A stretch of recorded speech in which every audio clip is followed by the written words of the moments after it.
Hello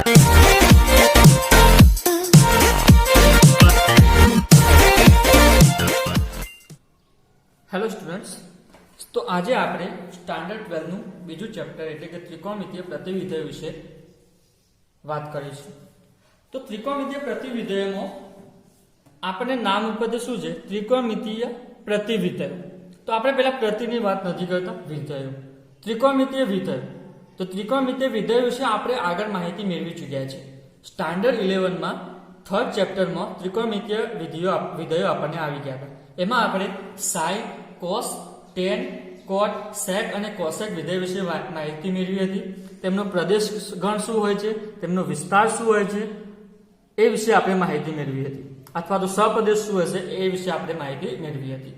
अने एमना आलेखो पण आपणे जोया हता के आलेखो केवी रीते साइन नो आलेख केवो होय छे, कोस नो आलेख केवो होय छे अने केवी रीते दोरवामां आवे छे ए विषे आपणे माहिती मेळवी चूक्या छे। परंतु अहीं आपणे शुं शोधवानुं छे त्रिकोणमितीय प्रतिविधेयो। तो आपणे खबर छे के प्रतिविधेयो माटे आपणे फर्स्ट चैप्टर में जो संबंध अने विधेय हतुं एना अंदर आपणे जोयुं हतुं के प्रतिविधेयनो एक टॉपिक हतो, એટલે કે વ્યસ્ત સંપન્ન વિધેયનો આપણે ટોપિક હતો વ્યસ્ત સંપન્ન। એમાં આપણે પ્રતિવિધેયોમાં એના અંદર પ્રતિવિધેય વિશે આપણે વાત કરેલી હતી। તો પ્રતિવિધેયનો મીનિંગ શું થાય છે કે દાખલા તરીકે આપણી પાસે કોઈ વિધેય છે x થી y, બરાબર।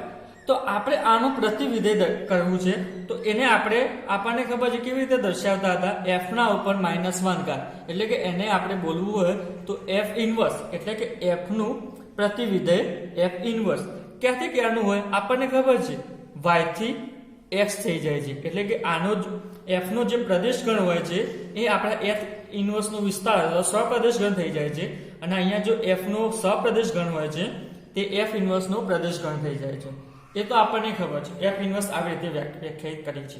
પરંતુ એ પહેલા f ઇન્વર્સ વ્યાખ્યાયિત કરવા પહેલા આપણને એક વસ્તુ ખબર હતી કે f વિધેય શું થવું જોઈએ। f વિધેય એક એટલે કે એક અને વ્યાપ્ત થવું જોઈએ। તમે ચેપ્ટર નંબર 1 માં સંબંધ અને વિધેયમાં જઈને જોશો વ્યસ્ત સંપન્ન વાળા વિધેયના અંદર ટોપિકના અંદર કે f નું આપણે પ્રતિવિધેય ફાઇન્ડ કરવું છે f ઇન્વર્સ, તો f ને શું થવું જોઈએ એક અને વ્યાપ્ત હોવું જોઈએ। તો આપણે અહીંયા પ્રતિવિધેયોમાં પહેલા તો સાइन, कोस, टेन, कोट, सेक અને कोसेकના આપણે પ્રતિવિધેયો ફાઇન્ડ કરવાના છે। તો પ્રતિવિધેય ફાઇન્ડ કરતા પહેલા આપણે આગળનું આપણે થોડું રિવિઝન કરી લઈએ જેથી કરીને આપણને ખબર પડે કે શું હોય છે। કારણ કે રિવિઝન કરવું કેમ જરૂરી છે, કારણ કે અહીંયા તમે જોયું f માં શું છે પ્રદેશ ગણ x છે અને y છે, તો f ઇન્વર્સ માં શું થઈ જશે y થઈ જશે અને x થઈ જશે। એવી રીતે અહીંયા સાइन નો જે પણ પ્રદેશ ગણ આવશે અને સપ્રદેશ ગણ અથવા તો વિસ્તાર આવશે એને આપણે શું કહેવાશું, અહીંયા x આવશે કંઈક, અહીંયા કંઈક y આવશે। હવે આપણે શું શોધવાનું આ ચેપ્ટરમાં ત્રિકોણમિતીય પ્રતિવિધેય। પ્રતિવિધેયનો મીનિંગ શું થશે આપણને ખબર છે, જે આપણે પ્રતિવિધેય દાખલા તરીકે સાइन નું પ્રતિવિધેય શોધવું છે તો સાइन ના ઉપર ઇન્વર્સ લખાય, બરાબર। તો એનું પ્રતિવિધેય ક્યાંથી આવશે y થી x આવશે, એટલે કે આપણે જે આગળ ભણ્યા છે એને થોડું રિવિઝન કરવું પડશે। તો અહીં આપણે રિવિઝન કરી લઈએ।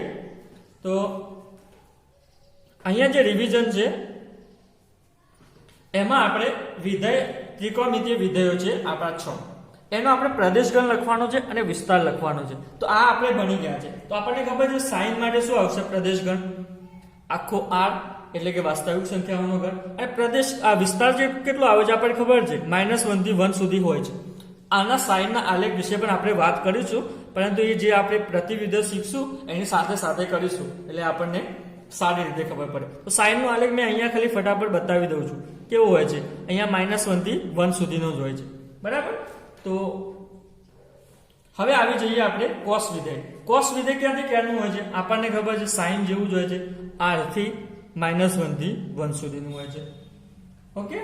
फिर પછી આવી જઈએ ટેન વિધેય પર। ટેન વિધેય ક્યાંથી હોય છે આપણને ખબર છે ટેન વિધેય હોય છે જે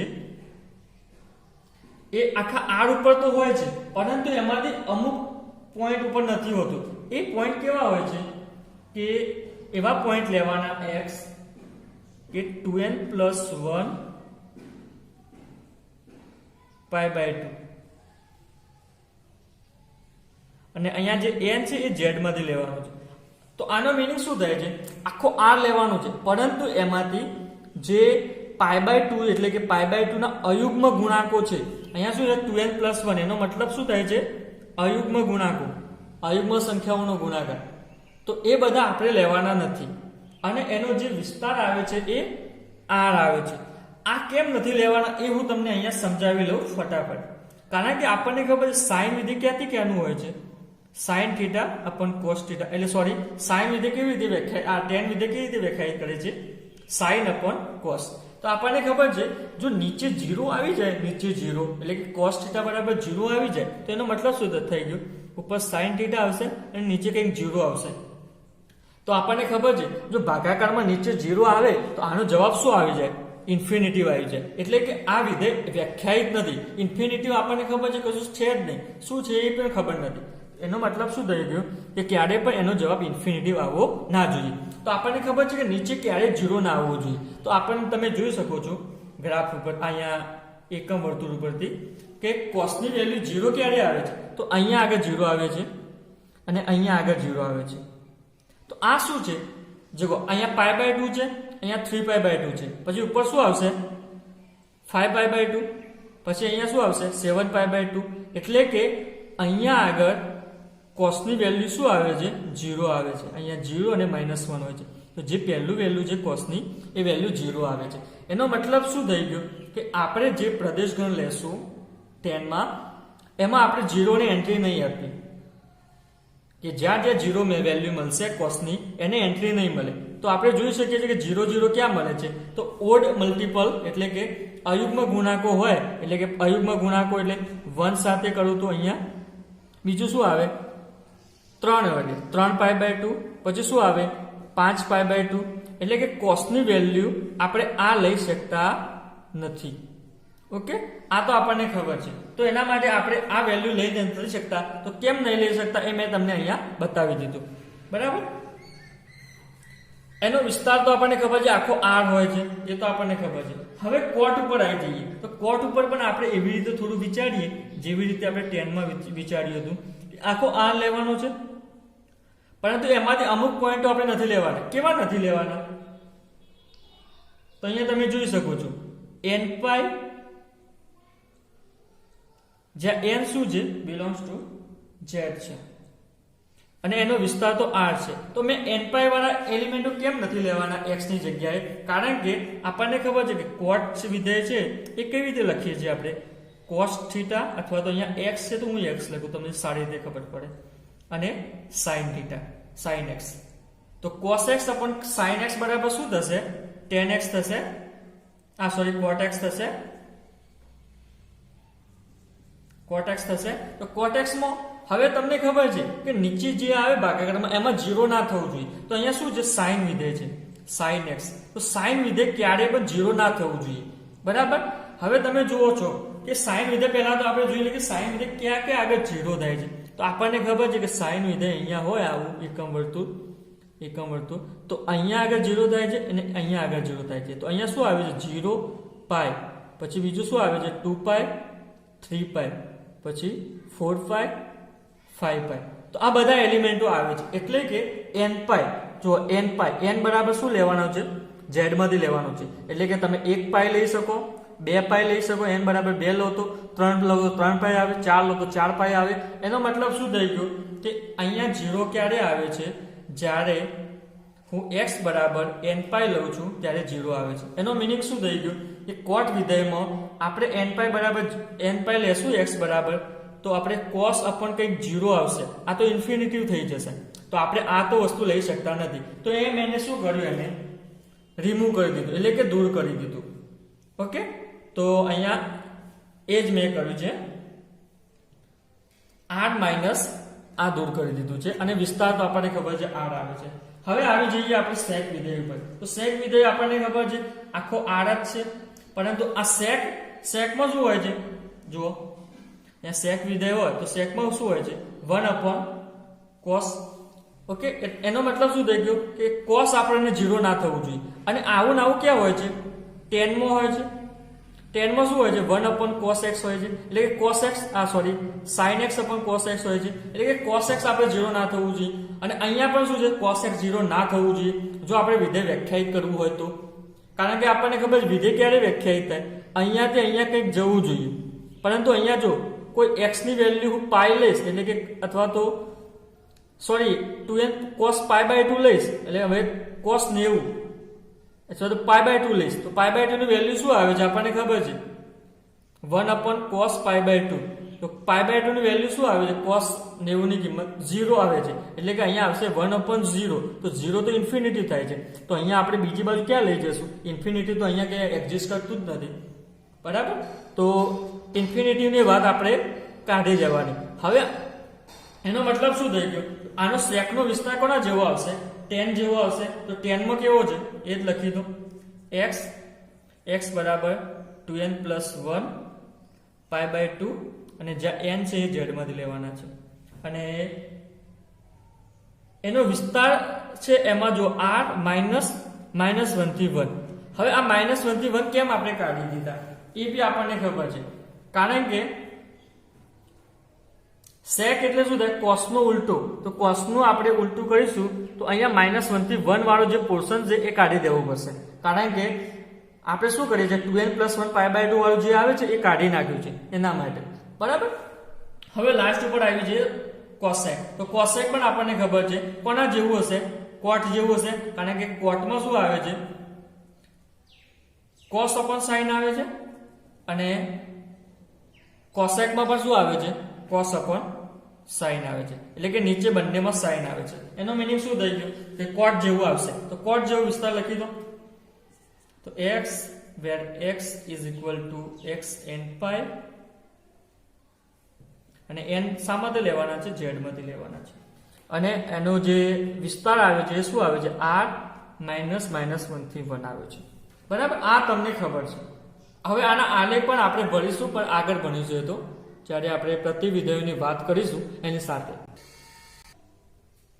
હવે આપણે આપણા મેન મકસદ ઉપર આવી જઈએ, એટલે કે ત્રિકોણમિતીય પ્રતિવિધેયો. તો ત્રિકોણમિતીય જે વિધેયો છે અહીંયા sin, cos, tan, cot, cosec અને sec, આ બધા વિધેયો જે ત્રિકોણ છે એના પ્રતિવિધેયો શોધવાના છે. તો પ્રતિવિધેય માટે પહેલા તો આપણે શું કરવું પડશે એ જોઈ લઈએ. તો હું અહીંયા ફરી વાર રિપીટ કરી લઉં કે આપણે જે ફર્સ્ટ ચેપ્ટર હતું સંબંધ અને વિધેયમાં, એમાં એક ટોપિક હતો વ્યસ્ત સંપન્ન વિધેય. ઓકે, વ્યસ્ત સંપન્ન વિધેય એટલે કે જે વિધેયનું વ્યસ્ત સંપન્ન મળતું હોય, એટલે કે પ્રતિવિધેય મળતું હોય, તો એ વિધેયને શું કહેવાય છે? વ્યસ્ત સંપન્ન વિધેય. તો તેમાં પણ પ્રતિવિધેય જ હતું. તો દાખલા તરીકે એમાં હતું એક વિધેય આપણને આપેલું છે x થી y. ઓકે, હવે આનું આપણે પ્રતિવિધેય શોધવું છે, એટલે કે f ઇન્વર્સ શોધવું છે.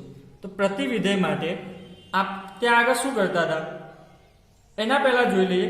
f ઇન્વર્સ શોધવું છે. અહીંયા f ઇન્વર્સ, તો હું તમને કહી દઉં કે f ઇન્વર્સ ક્યાંથી આવતું હતું? તો આપણને ખબર છે y થી x નું આવતું હતું. જે આનો સહપ્રદેશ છે એ અહીંયા પ્રદેશ થઈ જતો હતો અને પ્રદેશ છે સરપ્રદેશ થઈ જતો હતો.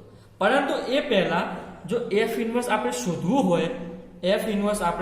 હોય તો એ પહેલા આપણે શું કરવું જોઈતું હતું કે f એ એકક અને વ્યાપ્ત હોવું જોઈએ.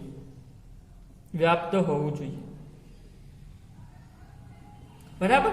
તો જ્યારે પણ આપણે વિધેય શોધીએ છીએ એનું પ્રતિવિધેય, ત્યારે જે પણનું આપણે પ્રતિવિધેય શોધવાનું છે એને આપણે એકક અને વ્યાપ્ત હોવું જ જોઈએ, ત્યારે શોધી શકાશે. હવે અહીંયા આપણે શાનો પ્રતિવિધેય શોધવાના છે આ ચેપ્ટરમાં? sin, cos, tan, cot, cosec અને sec. તો એમના આપણે પ્રતિવિધેય શોધવાના છે. તો પ્રતિવિધેય શોધવા માટે આપણે શું કરવું પડશે? પહેલી કન્ડિશન આ વાત યાદ રાખજો. શું કરવું પડશે આપણે? કે sin વિધેય, cos વિધેય, tan વિધેય, cot વિધેય, cosec વિધેય અને sec વિધેય, એને કમ્પલસરી એકક અને વ્યાપ્ત થવું પડશે. જો એકક અને વ્યાપ્ત હશે તો જ આપણે એનું પ્રતિવિધેય શોધી શકીશું. તો આ તમે મગજમાં ગાંઠ બાંધી દો વસ્તુની, કે પ્રતિવિધેય ક્યારે શોધાય? જ્યારે એકક વિધેય અને વ્યાપ્ત વિધેય તો જ શોધાય. બરાબર? તો એ તમને જોઈ લો. ઓકે, હવે હું તમને બીજી વાત કરી લઉં. હવે તમે અહીંયા જુઓ, એફ વિધેય જે આપણે વ્યાખ્યાયિત કર્યું છે, એફ વિધેય. તો એફ વિધેયમાં અહીંયા કંઈક શું હશે? એ હશે. દાખલા એક્સ માંથી આપણે એ લીધું, એ, તો જવાબ આપણને શું મળશે? કંઈક બી મળશે, એ જે વાયમાં મળશે. એ તો આપણને ખબર છે, એ લીધું તો બી મળશે. તો આને આપણે દાખલા તરીકે જે કોઓર્ડિનેટર તરીકે લખતા હતા, આ એ થી બી, એમ લખી શકું. ઓકે, એનો મતલબ શું થઈ ગયો કે દાખલા તરીકે આ વિધેયને આપણે આમ દર્શાવવું હોય તો આમ દર્શાવી શકાય. દાખલા તરીકે આપણું અહીંયા વિધેય એફ છે, આ આપણો સેટ એક્સ છે, અહીંયા વાય છે. તો અહીંયા હું એ લઉં છું, તો એ ક્યાં આગળ જાય છે? બી આગળ જાય છે. એટલે કે એ થી બી નું મેપિંગ છે. હવે હું ઇન્વર્સ એટલે કે પ્રતિવિધેય લખીશ. તો પ્રતિવિધેય એટલે કે એફ ઇન્વર્સ લખીશ. તો અહીંયા તમે જોઈ શકો છો, એફ ઇન્વર્સમાં તો શું થાય છે? જે બી છે, એટલે કે અહીંયા બી શામાંથી લીધો હતો? વાય માંથી લીધો હતો. એટલે કે અહીંયા શું થઈ જાય છે? એફ ઇન્વર્સ વાય માંથી આપણે બી લીધું હતું, અને જવાબ શું આવશે? એ આવશે. ઓકે, તો આનો મતલબ શું થઈ ગયો? દાખલા તરીકે હું બીજું વિધેય એફ ઇન્વર્સ કદાચ વ્યાખ્યાયિત કરું છું, તો આને અગર લખવું હોય આવી રીતે લખ્યું એ પ્રમાણે, તો બી એ લખી શકું. તો એનો મતલબ શું થઈ ગયો? અહીંયા બી વિધેય છે, આ બી એલિમેન્ટ છે, અહીંયા એ એલિમેન્ટ છે. અહીંયા આપણું વિધેય એફ ઇન્વર્સ છે, અહીંયા આપણું વાય સેટ છે અને એક્સ ઘન છે. તો અહીંયાથી અહીંયા આપણું વિધેય જાય છે. તો અહીંયા તમને મારા આ કહેવાનો મિનિંગ એટલો જ હતો કે અહીંયા તમે જે એફ વિધેય આપણે વ્યાખ્યાયિત કરીએ છીએ એમાં એ બી હોય છે. તો એ બી એટલે આપણને ખબર છે પહેલો ઘટક કોને કહેવાય? દાખલા તરીકે આપણે અહીંયા દર્શાવીએ ગ્રાફમાં, તો પહેલો ઘટક એને શું કહેવાય છે? એક્સ ઘટક. અને જે બીજો ઘટક હોય છે નાનો એક્સ લખી દઈએ, અને બીજો ઘટક છે એને શું કહેવાય છે? વાય ઘટક. તો એ અહીંયા જુઓ, એક્સ જે હોય છે એ છે અને બી છે વાય છે. તો આપણે પ્રતિવિધેય અહીંયા શોધીએ છીએ, એમાં શું થઈ જાય છે? જુઓ, આ શું થઈ જાય છે? એક્સ થઈ જાય છે, એટલે કે નાનો એક્સ, અને આડે વાય.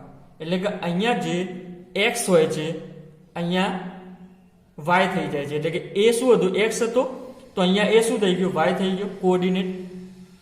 બરાબર. અને જે અહીંયા વાય હતો તે અહીંયા એક્સ થઈ ગયો. આનો મિનિંગ શું થાય? દાખલા તરીકે એ અને બી ની જગ્યાએ હું 2 અને 3 લઈ લઉં. બરાબર, 2 અને 3 લઈ લઉં. તો 2 અને 3 દાખલા તરીકે હું અહીંયા દર્શાવું તો અહીંયા 1 2 અને 3, 1 2 અને 3. બરાબર. તો 2 અને 3, તો 2 એક્સ એક્સિસ નું 2 લેવાનું અને વાય એક્સિસ નું 3 અહીંયા આવશે. એટલે કે આપણું એફ વિધેય અહીંયા આડે એલિમેન્ટ દર્શાવે છે, એ બી. બરાબર, આપણે એક્ઝામ્પલ તરીકે લઈ લીધું. હવે ઇન્વર્સમાં આપણે આવી જઈએ, એટલે કે પ્રતિવિધેયમાં, તો બી એ થઈ જાય. બી એટલે કે 2 3 છે, તો શું થઈ જશે? 3 2. તો 3 2 હું કઈ રીતે દર્શાવે? એક્સ એક્સિસ માં 3 અને અહીંયા 2. ઓકે, આવી રીતે આ દર્શાવશે. ઓકે, તો ખાલી કહેવાનો મારો મિનિંગ એ હતો કે જ્યારે આપણે એનું પ્રતિવિધેય શોધીએ છીએ ત્યારે જે આ એલિમેન્ટ હોય છે એ પણ આમ ચેન્જ થઈ જાય છે, આમ ઉલટા થઈ જાય છે. બરાબર. ઓકે, તો હવે આપણે જે પ્રતિવિધેય શોધીએ, તો પ્રતિવિધેયમાં પહેલું આપણે લઈ લઈએ સાઇનનું પ્રતિવિધેય. એટલે કે હું અહીંયા ટાઇટલ મારું કે સાઇન વિધેયનું પ્રતિવિધેય આપણે સમજીએ. તો હું અહીંયા પહેલા સાઇન વિધેય લખી દઉં છું. એનો સાઇન વિધેય આપણે કેવી રીતે વ્યાખ્યાયિત કર્યું હતું? એનો પ્રદેશગણ શું હતો? r હતો, અને એનો વિસ્તાર શું હતો? -1 થી 1 હતો. આપણને ખબર છે આટલું થાય સાઇન વિધેય અહીંયાથી અહીંયાનું છે. હવે આપણે સાઇન વિધેયનું શું શોધવાનું છે? પ્રતિવિધેય. તો તમને મેં આગળ ભાર દઈને કહ્યું હતું કે પ્રતિવિધેય શોધવા માટે સાઇન વિધેયને શું થવું પડશે? એક એક અને વ્યાપ્ત થવું પડશે. બરાબર, વ્યાપ્ત. તો અને તો જ આપણે એનું ઇન્વર્સ. હવે ઇન્વર્સ એટલે કે સાઇન નું આપણે દાખલા તરીકે પ્રતિવિધેય શોધવું છે, તો એને સાઇન ઇન્વર્સ, તો આવી રીતે લખાય છે, સાઇન ઇન્વર્સ. અહીંયા હું x લખી દઉં ખાલી એક્ઝામ્પલ માટે. ઓકે, તો આવી રીતે આપણે લખીએ છીએ, કારણ કે આપણે f એનું ઇન્વર્સ આ રીતે લખતા. બરાબર, તો આવી રીતે લખીએ છીએ. એ તો ચલો આપણે પછી વાત કરીશું, પરંતુ એક એક અને વ્યાપ્ત હોવું જોઈએ. તો અહીંયા તમે જુઓ, એક એક અને વ્યાપ્ત થાય છે સાઇન વિધેય. જુઓ, ચલો તમને ખબર નથી પડતી જોવામાં, તો ચલો આપણે જૂની રીત ઉપર આવી જઈએ. આ વિધેય છે આપણું r થી અહીંયા શું છે? -1 થી 1 જ છે. બરાબર, અને અહીંયા આપણું વિધેય છે sin x, બરાબર, sin વિધેય. હવે હું અહીંયા -1 થી 1 છે, -1 0 1 આ ત્રણ એલિમેન્ટ લખું છું, બીજું બધું નથી લખું, વચ્ચે જે આવે ને પોઈન્ટ -0.1 એ બધું નથી લખું. હવે અહીંયા આવી જો, અહીંયા આવી જઈશ તો હું દાખલા r છે તો r માં બધા જ એલિમેન્ટ આવે, તો હું ફોર એક્ઝામ્પલ r બરાબર 0 લઈ લઉં છું, r બરાબર 2π લઈ લઉં છું, r બરાબર 3π લઈ લઉં છું,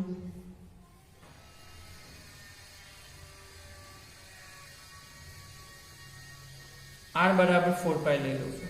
હવે અહીંયાથી તમે જુઓ આપણું વિધેય શું છે, sin વિધેય. તો sin 3π એટલે કે અહીંયાથી જુઓ, પહેલા હું 3π મૂકું તો sin 3π, તો sin 3π ની વેલ્યુ કેટલી આવે છે જલ્દી, તો આપણને ખબર છે sin 3π ની વેલ્યુ કેટલી આવે છે 0, એટલે કે અહીંયાથી 3π પણ શું થશે 0. હવે sin 2π ની વેલ્યુ કેટલી આવે છે, એ પણ 0 આવે છે. તો અહીંયાથી તમે જોઈ શકો છો sin 2π ની વેલ્યુ પણ 0 આવે છે. તો અહીંયાથી તમે જોઈ શકો છો અહીંયા શું બને છે, ગ્રેટર ધેન. અને મેં તમને કહ્યું હતું એ પ્રમાણે જો ગ્રેટર ધેન બને તો આ વિધેય એક થશે નહીં, તો પ્રતિવિધેય મળશે નહીં. તો આપણે તો ખુશ થઈ ગયા, પ્રતિવિધેય નહીં મળે એનો મતલબ શું થઈ ગયો, આ ચેપ્ટર ભણવાનો કોઈ મતલબ જ નથી. કારણ કે આખા ચેપ્ટરમાં શું છે, બધા વિધેયોનું પ્રતિવિધેય છે. તો અહીંયા સાઈન નું તો મળતું નથી અને આપણી પાસે વિધેય આમે 6 છે, તો એનો મતલબ શું થઈ ગયો, 5 વિધેય રહ્યા. હવે આનો આપણે ભણવાનું નથી, પરંતુ હું તમને એક શોખ આપું, ભણવાનું છે. કારણ કે અહીં તમે જોઈશ ભલે આપણને અહીંયા પ્રતિવિધેય વ્યાખ્યાયિત થતું નથી, એટલે કે એક વિધેય બનતું નથી. તો અહીંયા મેં શું લીધું હતું, આખો r લીધું હતું, ત્યારે વ્યાખ્યાયિત નતું થતું. એના બદલે હું r ના બદલે કંઈક નાનો પોર્શન લઈ લો, અહીંયાથી ભાગ લઈ લો. દાખલા તરીકે અહીંયાથી લઈને અહીંયા સુધીનો કંઈક ભાગ લઈ લો, અમુક નંબર લઈ લો. એના માટે જો એક અને વ્યાપ્ત થાય છે, જો એના માટે થઈ જતું હોય તો આપણે વિધેય વ્યાખ્યાયિત કરી શકીએ છીએ. ઇન શોર્ટ અહીંયા આપણે છે ને થોડું રિસ્ટ્રિક્શન લગાવવું પડશે સાઇન ઉપર, કે જે એનો વિસ્તાર આખો r આપેલો છે એ આખો r લેશું તો અહીંયા એક અને વ્યાપ્ત તો થતું જ નહીં, બરાબર. તો એના બદલે આપણે અમુક r નો પોર્શન લઈ લઈએ તો એક અને વ્યાપ્ત થાય છે આપણે જોઈએ. તો અહીંયા હું એક પોર્શન લઉં છું, તો તમને એ પોર્શન અહીંયા બતાવું. તો અહીંથી r માં તો કંઈ થતું નથી, તો એક પોર્શન લઈ લો. તો પોર્શન દાખલા તરીકે હું અહીંયા લઉં છું તમારા માટે સાઇન વિધેયમાં -π/2 થી +π/2. પરંતુ આરે જુઓ અહીંયા π/2 અંદર ઇન્ક્લુડ થઈ જાય છે એટલે આવી જાય છે, અને વિસ્તાર તો એને જ રાખું છું. તો આના માટે આપણે ચેક કરવાનું છે કે સાઇન વિધેય એક અને વ્યાપ્ત થાય છે. તો આપણે ખબર છે કે સાઇન વિધેય એક અને વ્યાપ્ત થાય છે, એના માટે આ તો કેન્સલ થઈ ગયું, આના વિશે વાત કરવાની નથી. હવે આપણે એક એવો બીજો આપણે રિસ્ટ્રિક્શન લગાવ્યું જે આપણો r પ્રદેશ હતો એના ઉપર, અને હવે જોઈએ કે એક અને વ્યાપ્ત થાય છે. કારણ કે આપણું ચેપ્ટરનું નામ શું છે, ત્રિકોણમિતીય પ્રતિવિધેય, એટલે કે ત્રિકોણમિતિનો પ્રતિવિધેય આપણે ગમે તે થાય શોધવાનું છે. તો આપણે અહીંયા જે પ્રદેશ ગણ હતો આપણે આ લઈ લીધો, આના માટે થાય છે. તો ચલો આપણે આને એક થાય છે કે નથી થતું એ ગ્રાફથી સમજીએ. તો અહીંયા ગ્રાફ દોરી દઉં છું સાઇન વિધેય. તો સાઇન વિધેયનો આપણને ગ્રાફ ખબર છે, અહીંયા 0 આવે છે, અહીંયા π/2 લખી દો, અહીંયા π આવે છે, અહીંયા π હું અહીંયા ઉપર લખી દઉં, અહીંયા 3π/2 આવે છે, અહીંયા 2π આવે છે. એ તો ખબર છે, બરાબર.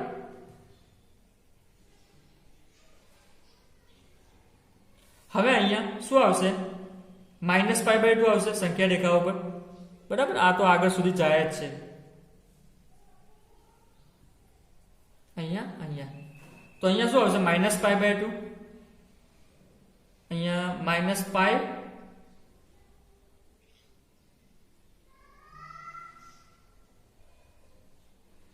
અહીંયા લખી દઉં -π, અહીંયા લખી દઉં 3π/2, પરંતુ માઇનસ આવશે, અને અહીંયા આવશે -2π, બરાબર, -2π. હવે આ તો આપણો પ્રદેશ ગણ છે અહીંયાથી અહીંયા સુધીનો -π/2, અને આપણને ખબર છે કે સાઇન વિધેય ક્યાંથી વ્યાખ્યાયિત છે, -1 થી 1. તો હું અહીંયા 1 લઈ લઉં છું, અહીંયા -1 લઈ લઉં છું, બરાબર. એટલે કે -1 થી 1 સુધી વ્યાખ્યાયિત વિધેય છે. હવે સાઇન નો ગ્રાફ દોરો. તો સાઇન નો ગ્રાફ કઈ રીતે દોરાય છે તમને ખબર છે કે સાઇન 0 તો શું હોય છે, 0 હોય છે, પરંતુ π/2 એ શું થાય છે, 1 થાય છે. એટલે કે અહીંયાથી અહીંયા આવીશ તો 1 થઈ જશે. એટલે કે આ 1 આવ્યું. હવે પાઈ આગળ શું થાય છે? 0 થાય છે. 3π/2 આગળ શું થાય છે? -1 થાય છે. અહીંયા જુઓ, અહીંયા આવે એટલે અહીંયા -1 થાય. બરાબર. ગ્રાફ તમે સમજી શકો છો કેવી રીતે હોય છે. અહીંયાથી 2π એટલે કે અહીંયા 2π લખી દો. 2π. તો આવી રીતે ગ્રાફ હોય છે. બરાબર. એવી રીતે આપણે નેગેટિવ બાજુ જઈએ તો નેગેટિવ બાજુ પણ શું આવે છે? એ અહીંયા -1 ફિર પાઈ આગળ શું આવે છે? 0 થઈ જાય છે. એટલે કે આમ તો ગ્રાફમાં પ્રોબ્લેમ થાય છે, પણ તમે સમજી શકો છો. બરાબર. તો આ સાઇન વિધેયનો આલેખ હોય છે, આપણને ખબર છે. હવે અહીંયા તમે જુઓ, સાઇન વિધેય મેં ક્યાંથી ક્યાં લીધેલું છે? -π/2 થી π/2. તો જ્યાં આગળ -π/2 ક્યાં છે? અહીંયા છે. તો -π/2 વાળો છે, હું આને ઉપર લખી દઉં. શું છે અહીંયા? -π/2. બરાબર. અહીંયા આગળ તો આને દાખલા તરીકે હું અહીંયા લીટી દોરી દઉં ટપકાથી. અને π/2, તો π/2 અહીંયા છે, અહીંયા છે. બરાબર. તો આપણે કેટલો પોર્શન લેવાનો છે એ જો હું અહીંયા ફરીથી બ્લેક કરી દઉં તો આપણે આટલો પોર્શન લેવાનો છે. આટલો પોર્શન. તો હવે આપણે શું કરવાનું છે? આટલા પોર્શનમાં સાઇન ઇનવર્સ એટલે કે પ્રતિવિધેય સાઇનનું ફાઇન્ડ કરવાનું છે. તો સાઇનનું પ્રતિવિધેય ફાઇન્ડ કરવા માટે આપણે પહેલા તો શું કરવું પડશે? એક એક અને વ્યાપ્ત તો ચેક કરવું પડશે. તો આપણે આ જે ગ્રાફ દોર્યો છે એ એક એક અને વ્યાપ્ત માટે જ દોર્યો છે. તો તમને ખબર છે એક એક અને વ્યાપ્ત માટે આપણને શું હોય, એનો મિનિંગ શું થાય છે? તો એક એક માટે શું થાય છે કે દરેક એલિમેન્ટની ઇમેજ એટલે કે આપણે પ્રતિબિંબ શું હોવું જોઈએ? અલગ અલગ પ્રતિબિંબ હોવું છે. દરેક એકનું પ્રતિબિંબ દાખલા તરીકે એ મળે છે તો એ મળે, એટલે કે ગ્રેટર દેન ના બનવું જોઈએ, અલગ અલગ હોવું જોઈએ. અને જે સપ્રદેશમાં જેટલા પણ એલિમેન્ટો આવે છે એ બધા જ એલિમેન્ટોને તીર વાગવા જોઈએ. એ આપણને તો ખબર જ છે, આ બધાને તીર વાગવા જોઈએ. ઇન શોર્ટનો મતલબ શું થાય છે કે અહીંયાથી તમે જુઓ, આ એક એક અને વ્યાપ્ત વિધેય થાય છે કે નથી થતું, હું તમને ગ્રાફથી સમજાવું. તમારે થોડું જોવું પડશે કે થાય છે કે નથી થતું. તો તમે જુઓ, આપણું ક્યાંથી ક્યાંનું છે? -π/2 થી π/2. એટલે કે અહીંયા હું એરો બતાવી દઉં છું. અહીંયાથી આપણને અહીંયા સુધી જવાનું છે. બરાબર.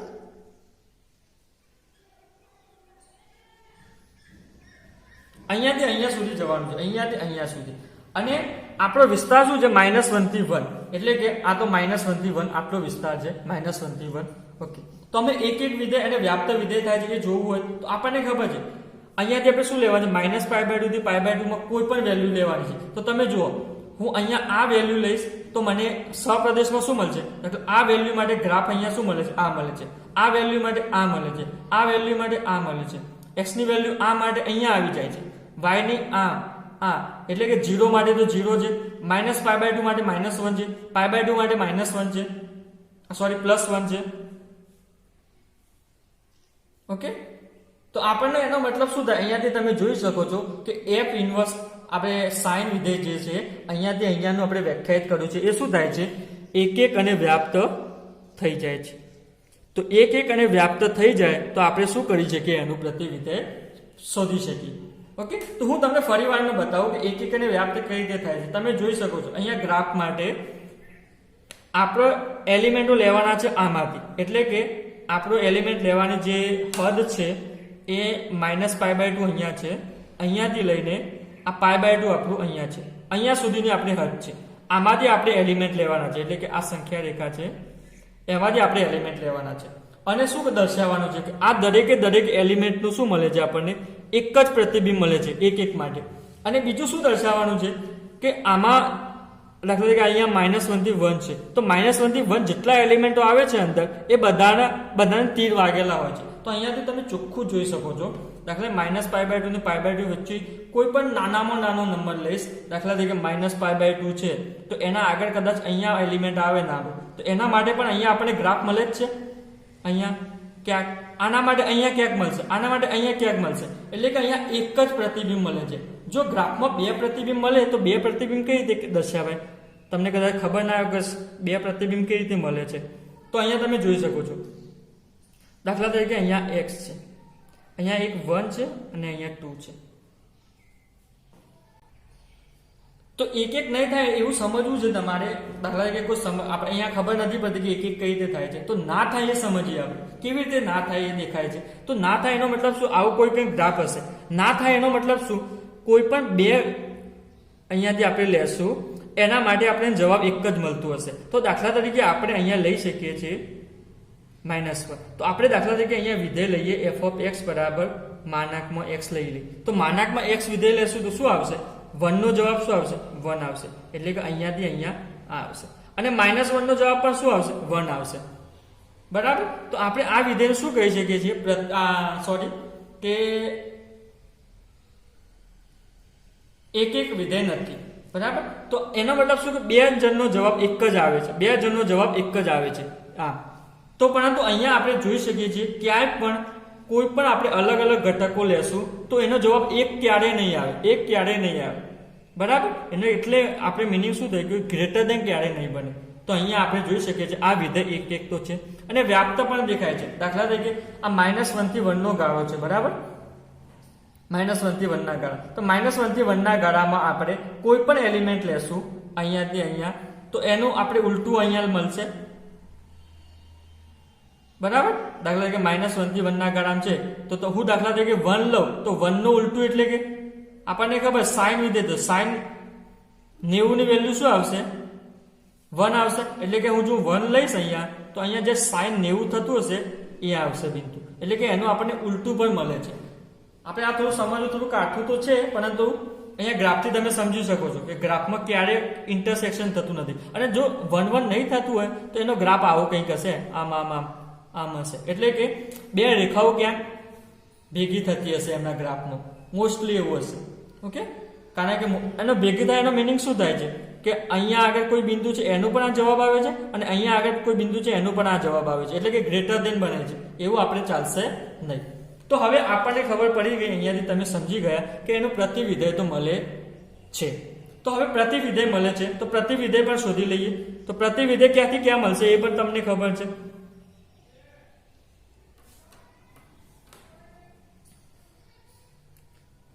તો સાઇન વિધેય આપણને વ્યાખ્યાયિત કર્યું છે અહીંયા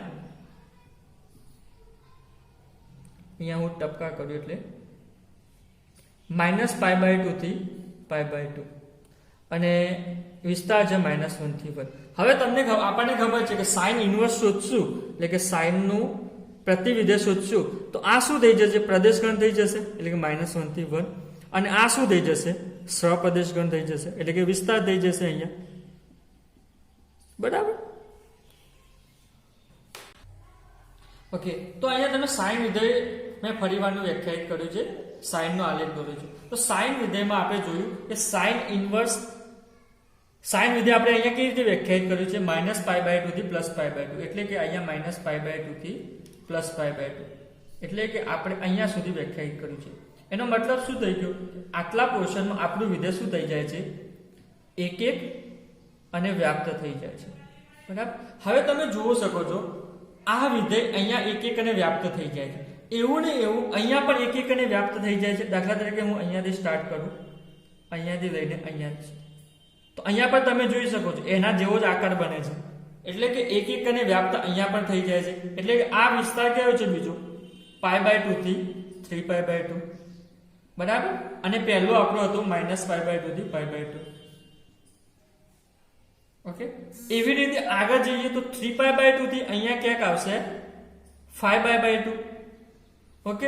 એના માટે પણ સાચું છે. તો હા 3π/2 થી 5π/2. એટલે કે અહીંયાથી હું લઈશ 3π/2 થી 5π/2. હવે એવી રીતે નેગેટિવમાં પણ સાચું છે. કારણ કે તમે જોઈ શકો છો અહીંયાથી આપણે આમ લીધું તો અહીંયાથી જુઓ -π/2 થી હું લઉં 3π/2. તો અહીંયાથી આ જે બને છે એ પર શું બને છે? એવું જ બને છે. તો આ વિસ્તારમાં પણ શું થાય છે? વિધેય સાઇન એક એક અને વ્યાપ્ત થાય છે. એનો મતલબ શું થઈ ગયું કે -3π/2 થી -π/2. એટલે કે -3π/2 છે અહીંયા અને -π/2 અહીંયા છે. એમાં પણ આ વિધેય વ્યાખ્યાયિત થાય છે. ઓકે. પરંતુ તમે હવે પ્રશ્ન થશે કે સર તમે કેમ આ લીધું? -π/2 થી π/2 એટલું જ કેમ લીધું? આ બધું કેમ ના લીધું? અથવા તો તમે -π/2 ની જગ્યાએ π/2 3π/2 કેમ ના લીધું? તો હું તમને કહી દઉં કે એ પણ તમે લઈ શકો છો લેવું હોય તો. પરંતુ અહીંયા જ્યારે પણ આ વિધેય શોધાયું હતું ત્યારે ઇન્ટરનેશનલી એવું એમને સ્વીકાર્યું હતું કે જ્યારે પણ આપણે સાઇન વિધેયનું પ્રતિવિધેય શોધીશું ત્યારે આપણે એનો પ્રદેશગણ -π/2 થી π/2 લઈ લેશું. ઇન જનરલ આપણે લઈ લેશું -π/2 π/2. જો ક્યાંય આગળ આપણને દાખલામાં આગળ આવે કે -π/2 ની π/2 ની જગ્યાએ -3π/2 થી π/2 આપેલું હોય તો પણ આપણે સાઇન ઇન્વર્સ વિધેય શોધી શકીએ છીએ, એટલે કે એનું પ્રતિવિધેય શોધી શકીએ. પરંતુ ક્યાંય પણ આપેલું ના હોય કે સાઇન આપણે વિધેય છે એનો શું કહેવાય જે પ્રદેશ છે એ ના આપેલો હોય તો આપણે આ માની લેવાનું -π/2 π/2. તો આ જે -π/2 થી આપણે π/2 લઈએ છીએ એને આપણે શું કહેવામાં આવે છે, અહીંયાથી હું લખી દઉં, મુખ્ય કિંમત વાળી શાખા. એટલે કે મુખ્ય કિંમત વાળી શાખા, મુખ્ય કિંમત વાળી શાખા કહેવામાં આવે છે. અને ઇંગ્લિશમાં આને કહેવાય છે પ્રિન્સિપલ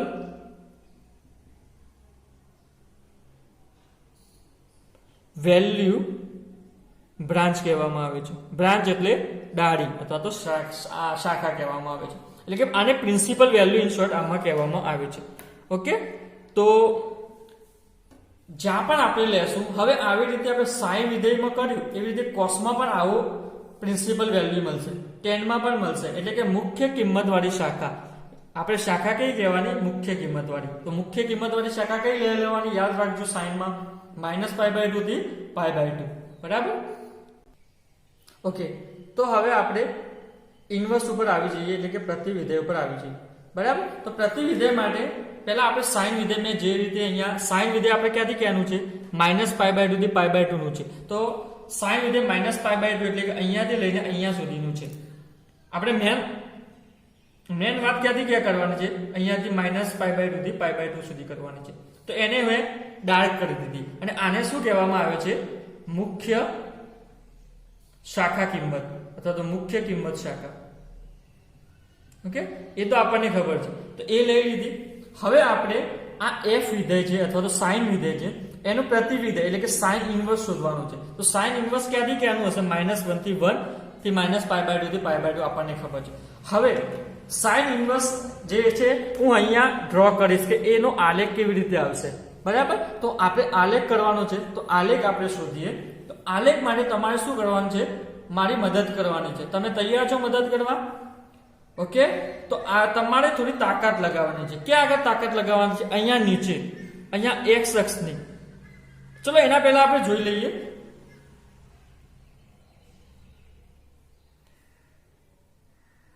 કે તમને ખબર છે, ચલો અત્યારે નથી જોવું, મારી સાથે ધક્કો લગાવો ધક્કો અહીંયા નીચે, x ની નીચે. અહીંયા જો તમે ધક્કો લગાવશો એટલે શું થશે, આ x આખો આમ ઉપર જશે. એવી રીતે એનો મતલબ શું થયું કે આમ ચક્કર લગાવશે. અહીંયા તમે ધક્કો મારો એ આમ ચક્કર લગાવશે એટલે શું થઈ જશે, અહીંયા x આવી જશે, અહીંયા x, અને આખો y છે એ y ક્યાં આવી જશે, આ y અહીંયા આવી જશે. એટલે કે આમ નીચે આવી જશે. તો અહીંયા હું લખી શકું એને y. તો એનો મતલબ શું થઈ ગયો કે જે આપણી x એક્સિસ હતી એ y એક્સિસ થઈ જશે અને y એક્સિસ હતી જે x એક્સિસ થઈ જશે. જો અહીંયા મેં કર્યું, આને આમ ધક્કો લગાવ્યો આમ, એટલે કે આ x છે શું થઈ જશે, ઉપર જતો રહેશે. તો મેં ઉપર લખી દીધું x, અને જે નીચે આ વચ્ચે વાળું છે, આ જે ઊભી લાઈન છે એટલે કે y છે, એમ આડી થઈ જશે. એટલે શું બની જશે, x એક્સિસ બની જશે એની. એટલે કે અહીંયા y લખી દીધું.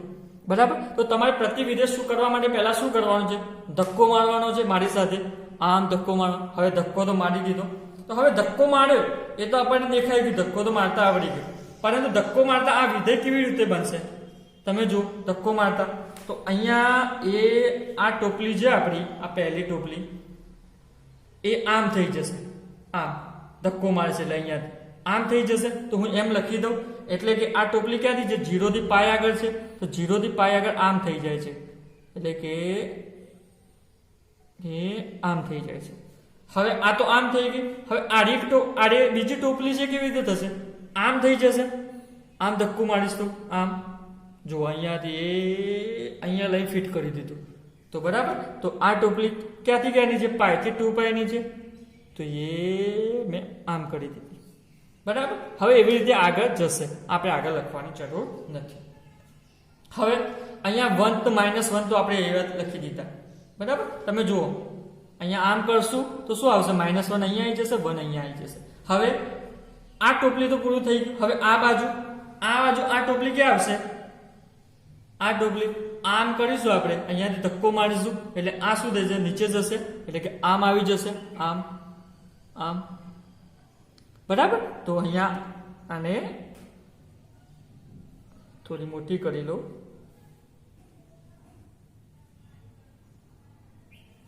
સોરી, અહીંયા સુધી આવશે બરાબર. આ વચ્ચે π/2 છે અને અહીંયા આ શું છે? π છે. હવે આ ટોપલી તો થઈ ગઈ. હવે અહીંયા બીજી ટોપલી આમ છે, આમ, તો એને પર શું આવશે? એ અહીંયા આવી જશે બરાબર. તો હું અહીંયા લખી દઉં એટલે કે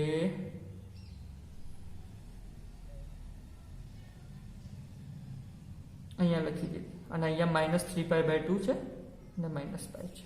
ઓકે, તો આ આપણો શું થઈ ગયો? સાઇન ઇન્વર્સ નો ગ્રાફ. પરંતુ હજી નથી થયું. હજી જુઓ અહીંયા આપણે ધક્કો તો મારી દીધું. હવે આપણે એક નાનું કામ કરવાનું છે. શું કરવાનું છે? આનું આરસી પ્રતિબિંબ લેવાનું છે. આરસી પ્રતિબિંબને ઇંગ્લિશમાં આપણે શું કહીએ છીએ? Mirror image. એટલે કે આરસી પ્રતિબિંબ. હવે આરસી પ્રતિબિંબ તમને ખબર છે કે આરસી પ્રતિબિંબમાં શું થાય? એટલે કે આના સામે આપણે અરીસો મૂકવાનો છે અને અરીસો મૂકીને આપણે કેવી રીતે દેખાશે એ જોવાનું છે બરાબર. તો અરીસો મૂકીશ તો તમને ખબર છે, અરીસામાં તમે ફિઝિક્સમાં ભણતા હશો, અરીસામાં આપણે ડાબો હાથ ઊંચો કરીએ તો આપણને કેવો હાથ દેખાય છે? અરીસા આપણે સામે હોય તો જમણો હાથ દેખાય છે, અથવા તો જમણો હાથ ઊંચો કરીએ તો ડાબો હાથ દેખાય છે. એનો મતલબ શું થઈ ગયો? અહીંયાથી જો હું અરીસામાં અહીંયા અરીસો મૂકીશ તો અહીંયા પેલા સાઇન વિધેય છે એ રબ કરી નાખું છું બરાબર. ઓકે, તો મેં અહીંયા બાજુમાં બીજો ગ્રાફ દોરી દીધો છે સાઇનનો પ્રતિવિધેય દર્શાવવા માટે. તો અહીંયા આપણે પહેલા તો શું કર્યું? સાઇન વિધેયને ધક્કો માર્યું ઉપર અને આવી બની ગયું બરાબર. હવે આપણે શું કરવાનું છે કે મિરર ઇમેજ જોવાની છે, એટલે કે આરસી પ્રતિબિંબ જોવાનું છે. તો આરસી પ્રતિબિંબ આપણને ખબર છે કે કેવી રીતે જોવાય છે. તો હું આ જે ગ્રાફ છે એના આગળ અરીસો મૂકી દઈશ તો કેવું થઈ જશે? અરીસો જે ડાબું છે જમણું થઈ જશે, જમણું છે ડાબું થઈ જશે. એટલે કે હું અહીંયા જો અરીસોથી જોઉં તો આમાં શું થશે? જે આ ભાગ આમ છે ને એ કેવો થઈ જશે? આમ થઈ જશે. એટલે હું અહીંયા દોરી દઉં છું. કેવો થઈ જશે? 0 અહીંયા લખી દઉં. એ આમ થઈ જશે બરાબર. અહીંયા અરીસો મૂકીશ તો આ શું છે? ડાબો ભાગ છે. તો અરીસો મૂકીશ તો શું? આ ગ્રાફ ઉપર અરીસો મૂકીશ, અરીસામાં જોઈશ તો આ જે ડાબો ભાગ છે એ શું દેખાશે? જમણો ભાગ દેખાશે. તો આમ થઈ જશે. એવી રીતે ઉપર જુઓ, આ બાજુ છે તો આ બાજુ થઈ જશે, આ બાજુ બરાબર. હવે એવી રીતે નીચે આવી જાઓ, કઈ બાજુ છે? આ બાજુ છે. તો આ લેખમાં આપણે શું થઈ જશે? આ બાજુ થઈ જશે બરાબર. પરંતુ આ બધું યાદ રાખવાનું, -π થી તો અહીંયા પણ -π જ જશે, બીજે નહીં જાય. અને હવે આ બાજુ છે તો અહીંયા આપણે અરીસો મૂકીએ, અહીંયા તો આ જમણી બાજુ એટલે કે આમ કટોરી છે, આમ છે કટોરી, તો પછી આમ થઈ જશે. ચલો અહીંયા આમ કટોરી છે, આમ કરી દઈએ. શું કરી દઈએ? આમ કરી દઈએ. અભી गर्मियों की छुट्टी थी एम बहु बधी तमे आम तो खाधी हशे. ओके, तो आरसी प्रतिबिंब थई गयुं. तो आ आपने जे ग्राफ मळ्यो एने शुं कहेवामां आवे छे? साइन इनवर्स नो ग्राफ. क्यांथी क्यांनो? -1 થી 1 થી -π/2 થી +π/2. ओके, परंतु अहींया आपणे जुओ के साइन में आपणे शुं कर्युं हतुं? -π/2 થી +π/2 કર્યું હતું. પરંતુ એના પહેલા અહીંયા જુઓ પાછું રહી ગયું એક વસ્તુ. અહીંયા 1 અને શું છે? -1 છે. તો આના પર શું થઈ જશે? ડાબું જમણું. એટલે કે અહીંયા શું આવી જશે? -1 અહીંયા પાછો આવી જશે અને અહીંયા 1 પાછો આવી જશે. એટલે અહીંયા તમે ગ્રાફ દોરો ને તો અહીંયા આમ સિદ્ધાંતમાં લખવાનું 1. એ તો તમને ખબર જ છે બરાબર. અહીંયા આપણને સિદ્ધાંતમાં લખવાનું -1 બરાબર. તો હવે આ આપણને સાઇન ઇન્વર્સ મળી ગયું.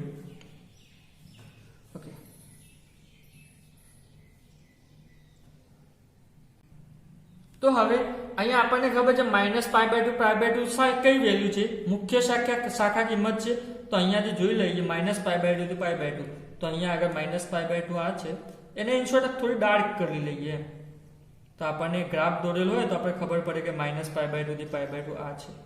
બરાબર, આ જે આપણે લખી -π/2 એ આપણે ડાર્ક કરી દીધી. અહીંયા હું ચકતો નહીં, એટલે કે આટલો જે ભાગ છે એ આપણે મુખ્ય શાખા કિંમતનો ભાગ છે. બરાબર, હવે હું તમને અહીંયા ને અહીંયા બતાવીશ કે કેવી રીતે મિરર ઇમેજ જોવી. બરાબર, તો આપણે પહેલા તો શું કર્યું એ હું તમને કહી દઉં કે આ પ્રતિવિધેય શોધવા માટે આપણે શું કર્યું. પહેલા તો આપણે સાઈનનો આલેખ દોર્યો હતો. બરાબર, સાઈનનો આલેખ આમ દોર્યો. પછી મેં શું કર્યું, અહીંયા x છે, અહીંયા y છે. આને નીચેથી આમ ધક્કો માર્યું, આમ. તો આમ આપણે ચક્કરું ફેરવ્યું તો શું થઈ જશે, આ થઈ જશે બાજુવાળું, એ ખબર છે. હવે આ બાજુવાળું આવી ગયું, એના પછી શું કર્યું મેં, વચ્ચે અરીસો મૂક્યો. બરાબર, અરીસો મૂકીશ તો કેવું થઈ જશે, આ થઈ જશે. અને ફાઇનલી આપણને આન્સર આવ્યો મળી જશે.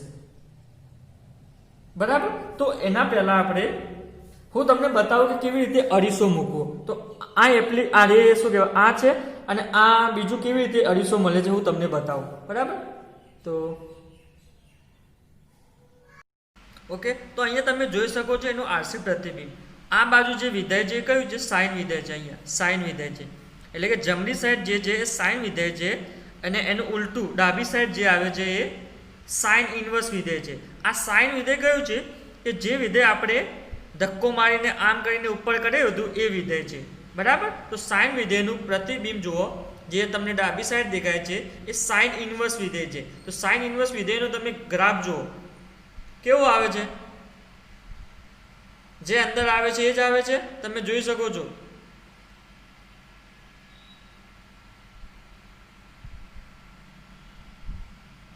અહીંયા બરાબર, અહીંયાથી જો કમ્પ્લીટ દેખાય છે તમને.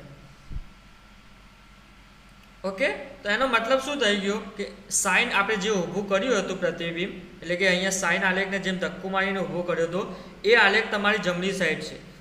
બરાબર, અને એનું પ્રતિબિંબ જોવાનું છે. તો અહીંયા જે ડાબી સાઈડમાં દેખાડે છે એનું પ્રતિબિંબ છે. તો એનું પ્રતિબિંબ આપણે શું આવવું જોઈએ, સાઇન ઇન્વર્સ આવવું જોઈએ. તો તમે જુઓ તમારી નોટબુકમાં જે સાઇન ઇન્વર્સનો ગ્રાફ દોર્યો છે એ આ જ છે કે અલગ છે. ઓકે.